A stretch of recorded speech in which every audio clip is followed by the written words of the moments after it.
2025 সালে এসে ২টা টপ স্কিলের কথা আমি তোমাদের সবার সাথে শেয়ার করব, যে ২টা স্কিল কাজে লাগাইতে পারলে তুমি অবশ্যই টাকা পয়সা ইনকাম করা সম্ভব, একটা খুব ভালো ক্যারিয়ার তৈরি করা সম্ভব। নাম্বার 1 জিনিস হইতেছে তুমি ওয়েব ডেভেলপমেন্ট বা টেকনোলজি ইউটিলাইজ করে কিভাবে খুব ফাস্টার ওয়েতে যেকোনো একটা প্রোডাক্ট ডেলিভার করতে পারো। এখন প্রচুর পরিমাণে এআই টুলসগুলো আছে। সো এআই টুলসগুলো দিয়ে তুমি ক্ষেত্র বিশেষে একটা ফুল ফ্লেজেড ওয়েব অ্যাপ্লিকেশন তৈরি করে ফেলতে পারো। ক্ষেত্র বিশেষে তোমাকে এআই টুলসের হেল্প নিতে হবে। লাভেবল আছে, কার্সার আছে, এই টাইপের যত ধরনের টুলস আছে, ডিফারেন্ট টুলস আছে, সেগুলো দিয়ে যদি তুমি খুবই কুইকলি, এগুলোর জন্য তোমার বেসিক ওয়েব ডেভেলপমেন্টের ফান্ডামেন্টাল নলেজ প্রয়োজন হবে। সেগুলো দিয়ে তুমি যদি একটা প্রোডাক্ট ডেভেলপ করে ফেলতে পারো এবং তুমি কার কাছে সেল করতে পারবা সেটা বোঝার সবচেয়ে ভালো উপায় হইতেছে তুমি প্রোডাকশনটার ভিতরে ঢুকে যাও।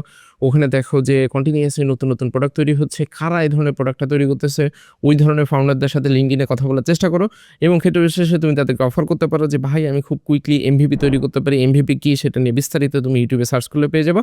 এইটা একটা দুর্দান্ত জিনিস হইতে পারে। আর নাম্বার 2 হইতেছে ভিডিও এডিটিং। কারণ তুমি এখন ফেসবুকের ভিতরে ঢুকলেই দেখবা সমানে ভিডিও তৈরি হইতে থাকতেছে। তো মনে হতে পারে ভিডিও এডিটিং এআই দিয়ে হয়ে যাবে, এআই দিয়ে অবশ্যই ফার্স্ট লেভেলের জিনিসপত্র হয়ে যাবে। তবে অ্যাজ এ হিউম্যান যখন তুমি ওটার ভিতরে একটা হিউম্যান টাচ দিতে পারবা, তোমার নিজস্ব ক্রিয়েটিভিটি ওটার ভিতরে ইন্টিগ্রেট করতে পারবা, আমার কাছে মনে হয় যে ভিডিও এডিটিংয়ের জিনিসটা খুবই দুর্দান্ত আর একটা ক্যারিয়ার চয়েস হতে পারে। এটার ভিতরে কন্টিনিউয়াসলি নতুন কাজ করার সুযোগ আছে। এই দুটো স্কিল ছাড়াও তোমার যদি মনে হয় অন্য কোনো একটা ডিফারেন্ট স্কিল আছে যেটা দিয়ে 2025-এ সার্ভাইভ করা পসিবল, সেটা কমেন্টে জানিয়ে দিতে পারো। আমি অবশ্যই সেটা নিয়ে ফিউচারে কথা বলার চেষ্টা করবো। ধন্যবাদ।